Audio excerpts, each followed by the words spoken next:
Hafiz Saeed, Masood Azhar, Dawood Ibrahim, father Stan स्वामी, वरवरा राव, उमर खालिद, आनंद तेलतुंबडे, सचिन वाझे आणि आता संसदेत घुसखोरी करणारे 6 जण. या सगळ्यांमध्ये एक धागा कॉमन आहे, तो म्हणजे UAPA. UAPA म्हणजेच अनलॉफुल ॲक्टिव्हिटी प्रिव्हेन्शन ॲक्ट. एखाद्या व्यक्तीला किंवा संघटनेला दहशतवादी ठरवून ज्या कायद्याअंतर्गत शिक्षा दिली जाते तोच हा UAPA कायदा आहे. हाफिज सईद, मसूद अझहर, दाऊद इब्राहिम यांना या कायद्याअंतर्गत दहशतवादी म्हणून घोषित करण्यात आलं. तर इतरांवर सुद्धा या कायद्याअंतर्गत अटकेची थेट कारवाई केली गेली आहे. यातील अनेक जण हे मागच्या 7 ते 8 वर्षांपासून तुरुंगात सुद्धा आहेत. तर यातील सर्वांना अजूनही जामीन मिळालेला नाहीये आणि या कायद्याची ओळखच ही आहे की यातून जामीन मिळत नाही. आता याच कायद्याअंतर्गत संसदेत घुसणाऱ्या अमोल शिंदे, सागर शर्मा, नीलम, मनोरंजन, ललित आणि विकी या 6 जणांवर कारवाई केली जाणार आहे. म्हणजेच हे 6 जण आता दहशतवादी म्हणून ओळखले जाणार आहेत. यानंतरही या प्रकरणात जे कोणी लोक सापडतील त्यांच्यावरही याच कायद्याअंतर्गत कारवाई केली जाण्याची शक्यता आहे. त्यामुळेच आता UAPA म्हणजे नक्की काय आणि या कायद्यातील तरतुदी काय आहेत, याशिवाय काय केल्यानं UAPA लागू शकतो, तसंच या कायद्याअंतर्गत संशयिताला जामीन मिळणं एवढं का कठीण आहे, याच सगळ्या प्रश्नांची उत्तरं जाणून घेऊयात सोप्या शब्दात या व्हिडिओच्या माध्यमातून.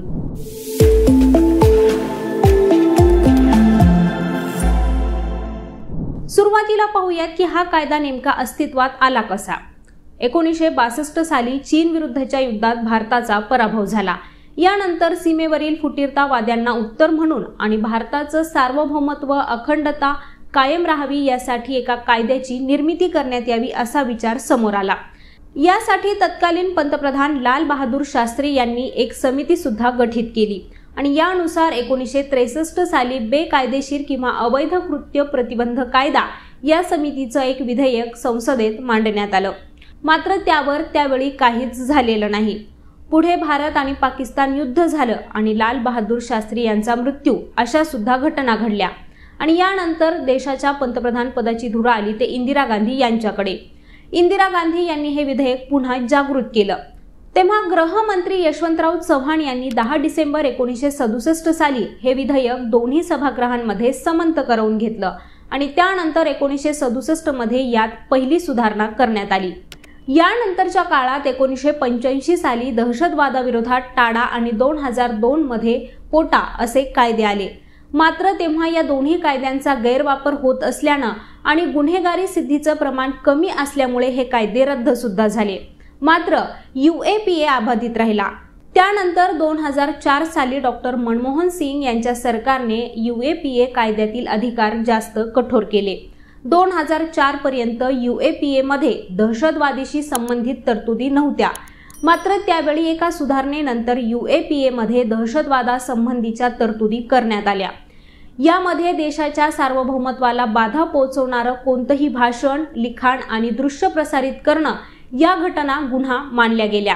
तेव्हा 2008 साली मुंबईवर दहशतवादी हल्ला झाल्यानंतर तिसऱ्यांदा आणि 2012 साली या कायद्यात चौथ्यांदा सुधारणा करण्यात आली. तर अलीकडेच म्हणजेच 2019 मध्ये या कायद्यात पुन्हा एकदा सुधारणा करण्यात आली आहे.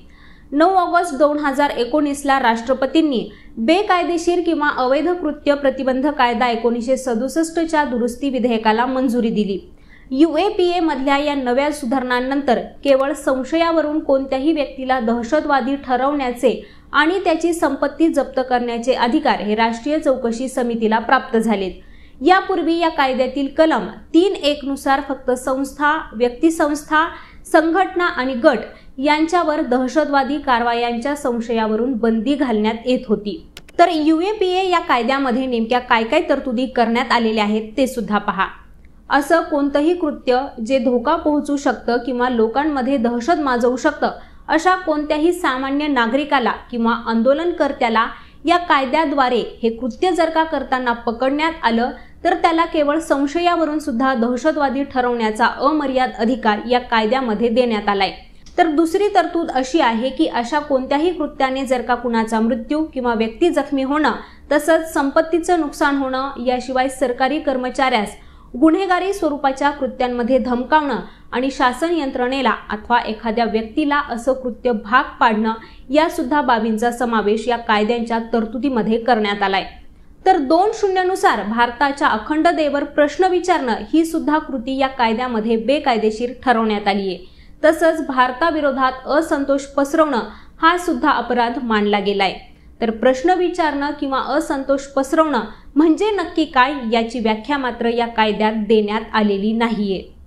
कायद्यातील कलम 43D2 नुसार अटक केलेल्या कोणत्याही व्यक्तीची पोलीस कोठडी ही 30 दिवसांपर्यंतची असते, तर न्यायालयीन कोठडी ही 90 दिवसांपर्यंत वाढवली जाऊ शकते।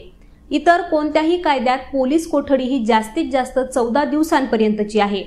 मात्र तरीही पोलीस कोठडीमध्ये होणारा त्रास टाळण्यासाठी साधारणपणे तपास किंवा चौकशीसाठी 3 ते 4 दिवसांचीच वेळ दिली जाते आणि जर गरज पडली तर पोलीस कोठडी वाढवण्यासाठी पोलीस पुन्हा विनंती करू शकतात। तर न्यायालयीन कोठडी ही जास्तीत जास्त 60 दिवसांची होऊ शकते। एखाद्या व्यक्तीवर UAPA अंतर्गत गुन्हा दाखल झाला असेल तर त्याला अटकपूर्व जामीन मिळू शकत नाही। शिवाय पोलिसांनी जरी त्याला सोडलं असेल तरी त्याला अटकपूर्व जामीन हा मिळूच शकत नाही। तर या कायद्याच्या कलम 43D5 नुसार एखाद्या व्यक्तीविरुद्ध प्रायमरी केस बनल्यास न्यायालयीन जामीन मंजूर होऊ शकत नाही। त्याला किमान 6 महिने तुरुंगवास हा भोगावाच लागतो। या 6 महिन्यांच्या कालावधीत वाढ सुद्धा होऊ शकते। यानंतर आरोपीच्या जामिनावर जोपर्यंत सरकारी वकील आपली बाजू मांडत नाहीत तोपर्यंत जामीन किंवा जात मुचलक्यावर त्या आरोपीची सुटका होऊ शकत नाही किंवा त्या व्यक्तीचीही सुटका होऊ शकत नाही। आता या कायद्यान्वये एखादी व्यक्ती किंवा एखादा आरोपी दहशतवादी म्हणून जर का घोषित झाला असेल आणि नंतर तो सामान्य आरोपी म्हणून सिद्ध झाला असेल तर दहशतवादी हा टॅग हटवण्यासाठी नेमक्या काय काय तरतुदी देण्यात आलेल्या आहेत ते सुद्धा पहा। तर या कायद्याअंतर्गत एखादी व्यक्ती दहशतवादी म्हणून घोषित झाल्यास हा टॅग हटवण्यासाठी गृह मंत्रालयाने म्हटलं आहे की संबंधित व्यक्ती ही सचिवांकडे अपील करू शकते। तर गृह सचिवांनी या अपिलाबाबत 45 दिवसांच्या आत निर्णय घेणं गरजेचं आहे। गृह सचिवांच्या निर्णयावर जर का संबंधित व्यक्ती समाधानी नसेल तर या कायद्यानुसार केंद्र सरकार एक पुनर्विचार समिती तयार करते। या संबंधित व्यक्ती या समितीसमोर दाद मागू शकते आणि तिथं सुनावणीची विनंती सुद्धा करू शकते। तर या समितीत केंद्र सरकारच्या गृह सचिव पदाच्या समांतर किमान 2 सेवानिवृत्त अधिकारी आणि उच्च न्यायालयातील न्यायाधीश किंवा सेवानिवृत्त न्यायाधीश असतात। आता सगळ्यात महत्त्वाचा मुद्दा म्हणजे या कायद्याला म्हणजेच UAPA कायद्याला नेमका विरोध का होतो ते। तर भारतात जन्म घेणाऱ्या प्रत्येक व्यक्तीला भारतीय राज्यघटनेनुसार काही मूलभूत अधिकार आहेत। मात्र UAPA मुळे त्यावर काही बंधने येतात। Right to freedom of expression, right to from association यावर बंधने येतात। तर केवळ संशयाच्या आधारे एखाद्या व्यक्तीला दहशतवादी घोषित करणं, दीर्घकाळ त्याला जामीन नाकारणं आणि त्याला तुरुंगात डांबून ठेवणं या सगळ्या गोष्टी अमानवी आहेत। या कायद्यानुसार दाखल झालेले गुन्हे हे सिद्ध होण्याचं प्रमाण सुद्धा अत्यंत नगण्य आहे। यामुळेच या कायद्याला प्रचंड विरोध होतो। तर केंद्रीय गृह मंत्रालयाने संसदेत दिलेल्या माहितीनुसार 2016 ते 2019 मध्ये UAPA अंतर्गत दाखल झालेल्या गुन्ह्यांपैकी केवळ 2.2% गुन्हे हे आजपर्यंत सिद्ध झालेत। तर ही माहिती तुम्हाला कशी वाटली ते आम्हाला कमेंट करून नक्की सांगा। तसंच यांसारख्याच विषयांबद्दल जाणून घेण्यासाठी लेट्सअप मराठीला सर्वच सोशल मीडिया हँडलवरती फॉलो करायला विसरू नका। पाहत रहा लेट्सअप मराठी।